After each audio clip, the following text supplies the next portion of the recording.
That's me at 435 pounds. That's big. That's also my kitten, which looks like this now. It's my fluffy little baby. Hey guys, I want to welcome you back to week 14 of my incredible weight loss journey. I am still considered morbidly obese, but that's okay. We got to start somewhere. Some people seem to think just because we're fat, we can't make videos or teach people exactly what we're doing to have these incredible weight loss goals. Now, I make these videos mainly focused on the morbidly obese. Like myself, I'm still considered morbidly obese until I get under 300 pounds. And right now, I'm still over 300 pounds. I find it very important to make these videos for accountability purposes mainly. Videos like these help keep me motivated and moving in the right direction. So if you want to follow along and learn something, please hit that subscribe button and we're going to dive into this video. Okay, for all of you that came over from CPAP Reviews on Facebook, I do appreciate you and I want to thank you if you did subscribe. Now, as you know, I've been talking a lot about my weight loss and my CPAP results on the page, and everybody's been giving me a lot of love and making a lot of comments there. So I do appreciate that. So the last thing I mentioned yesterday was that my numbers were dropping considerably. I don't need as much flow rate in order to get my nighttime therapy. So the day before yesterday, I set my settings down to 7 and I went throughout the entire night. Now, the end result settings on the following morning, now you have to actually be awake with the mask on and then click the button on the machine to see what the pressure is when you wake up, because it won't show on your data report. But it will show up on Sleep HQ and show you what you were sleeping at for that pressure for the night. Now, I didn't go through Sleep HQ right now. I just don't have the time for that. We got a lot of stuff going on here. So, but anyways, last night, I set my settings down again. I set it down to 5. And when I woke up this morning, I made sure to check that number again. I hit the button on the machine while I was awake. The mask is still on my face. And the pressure was at like 5.3 or 5.6. It was something small.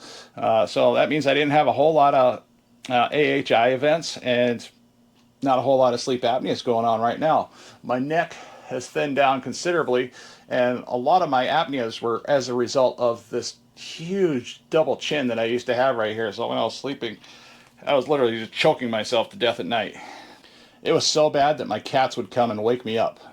They do this little claw thing. It's just like one little claw in your back. And so whenever I was having apneas, my cats were literally saving my life and trying to wake me up. Isn't that cool? I mean, cats do that? I thought cats were just assholes.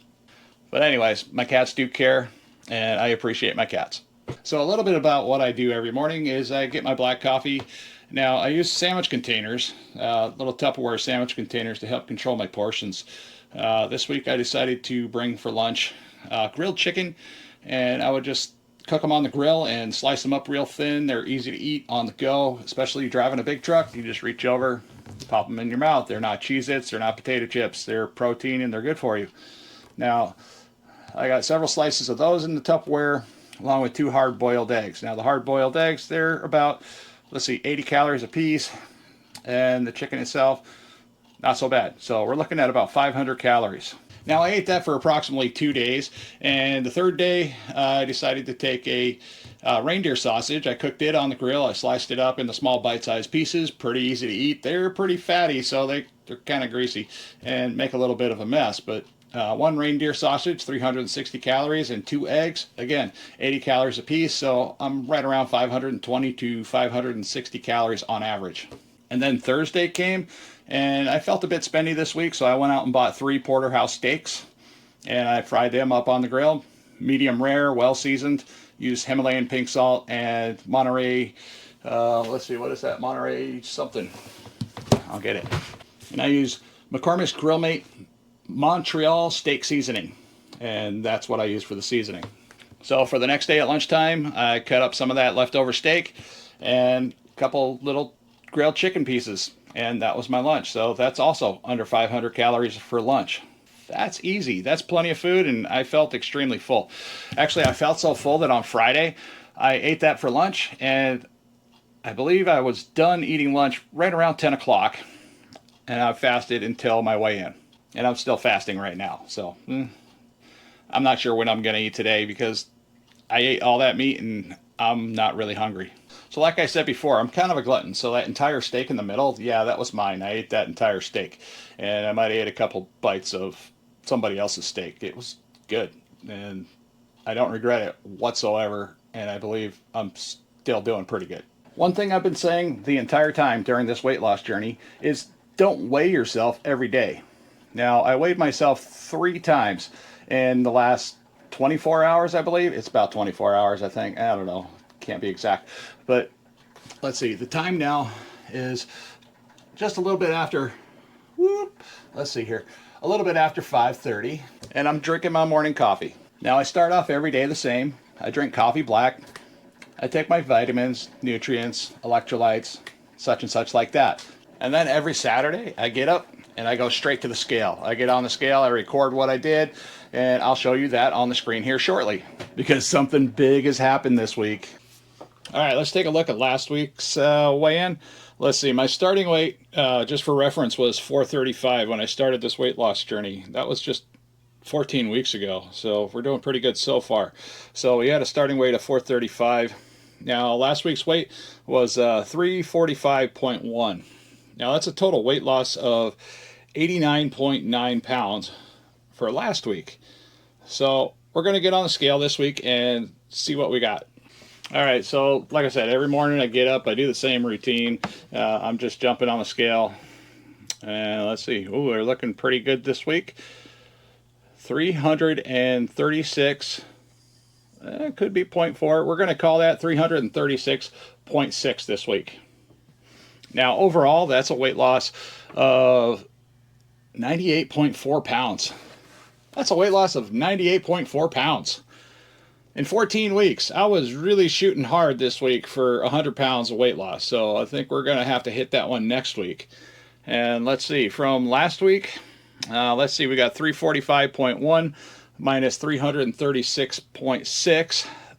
That's a 8.5 pound weight loss this week, just by keeping track of my calories and eating healthy. Like I said, I'm a truck driver. I drive a dump truck. I'm not doing a whole bunch of exercises. Now this week I did move some equipment, and that's really not too big of a cardiovascular workout. That's basically just, you know, either I or somebody else loads the equipment on the trailer, and I'm just responsible for pulling the chains out and putting the binders on and getting it to where it needs to go safely. Now when I get to the other end, I'm typically by myself, or I have to figure out how to, you know, take care of everything myself. So that does exert some energy. I'm kind of in a collective rush at that time, so everything goes at a little bit different pace, because I'm just trying to get everything wrapped up so I can get back to our regular job, which is hauling gravel. But the most interesting part about this weight loss journey is I really haven't been doing any strict exercise plans or routines. At some point, I'm going to have to start implementing those, because this weight loss is going to get harder and harder to accomplish as we go. I mean, I can only get so far with fasting, and you know, just eating cut calories, if that makes any sense. So really right now what I'm doing is I'm just trying to show people, like, hey, you know what, if you're morbidly obese and have a serious issue like me, these things are possible. I mean, I'm not doing a whole lot of work here, and I just wanted to show people, like, hey, anybody can do this. Anybody can do this. I don't care who you are. I mean, if you're incredibly in shape, you know, sure, fasting is going to help you a little bit. So anyways, my opinion on fasting is a pretty strong one. I do believe that it has been working, and it's helped me quite a bit. Now, a 5-day water fast, that is a pretty dramatic fast, and you might want to definitely talk to your doctor or physician just to get a plan in place. So the whole process of me fasting has been something I decided to do after about 3 months of just research and looking at different fasts and how to do them safely. I also talked to my doctors and my physicians about the safest possible way to do a fast and other ideas how to implement this to get the most benefit out of it. Now, fasting and, you know, starting your fast, like say at breakfast time, and then going through the day and then skipping dinner, and then you allow yourself to get the maximum benefits while you sleep. You know, that's typically how I'm losing the weight, is I'm manipulating the feeding times so I can lose weight while I'm asleep. And that's really the easiest way to lose weight, especially if you want to get into ketosis or autophagy. Now, I'm also not one of those that's going to dive in and say, hey, I'm doing keto or I'm doing carnivore. I'm not one of those. I'm just the fad diets, or, trying to label myself as doing one or the other, that just doesn't work for me. It never has. As soon as I try to do one thing or the other, I typically fail. And a lot of that failure comes from just the whole wrapping your head around what it is and why you're doing it. Now, if I wanted to get into complete keto now or carnivore right now, I could probably do that. But there's also some risks and some advantages to doing either or. But the most interesting part is it doesn't matter if you're doing keto or you're doing carnivore. Ketosis happens no matter which one you're doing. If you're eating a keto healthy lifestyle, you're going to go into ketosis and you're going to stay in ketosis longer. The same with being a carnivore. Once you're not eating any starches or sugars or anything like that, yeah, you're going to stay in ketosis longer, potentially hit autophagy. And autophagy is really where you want to be in order to replace those bad cells and just flush them out of your body. The bad cells like cancer, for instance. Yeah, those are the ones we want to get rid of and try to prevent. And a lot of this information that I've been learning from cancer patients. Some of them are my friends, in fact. We talk a lot about health, and we talk a lot about autophagy for that matter. And, they're full of great information. I mean, they're living it. They're having to do this, not by choice. They're having to do this so they can hopefully live a couple extra days. So anyways, if you found this video useful, please share this video with somebody it might help, maybe motivate, who knows. We're just trying to get the word out. We're trying to, share my experience and get it out with the rest of the world. So, people can see these things are possible. You don't have to work very hard. I mean, I started out at 435. I'm almost 100 pounds down. And I know a lot of other people have gone through some interesting weight loss journeys themselves. And I'd love to hear your stories and I'd love to hear your comments. This is a community here, and every single video I make, I want to talk to you guys. I don't want to talk to you. I want to hear your opinions. I want to hear your thoughts. Even if it's something you think I could be doing better, or maybe some vitamins and nutrients I should be looking into. And, if you're a manufacturer of vitamins and nutrients, yeah, send me some information. I'll definitely check it out and give it a good consideration. I'm not independently wealthy by any means, and spending $80 to $100 on 30-day supply of vitamins just doesn't seem economically feasible for me right at the moment. But if you could do us a favor, hit that subscribe button, like the video, and comment down below. And we hope to see you in the next one.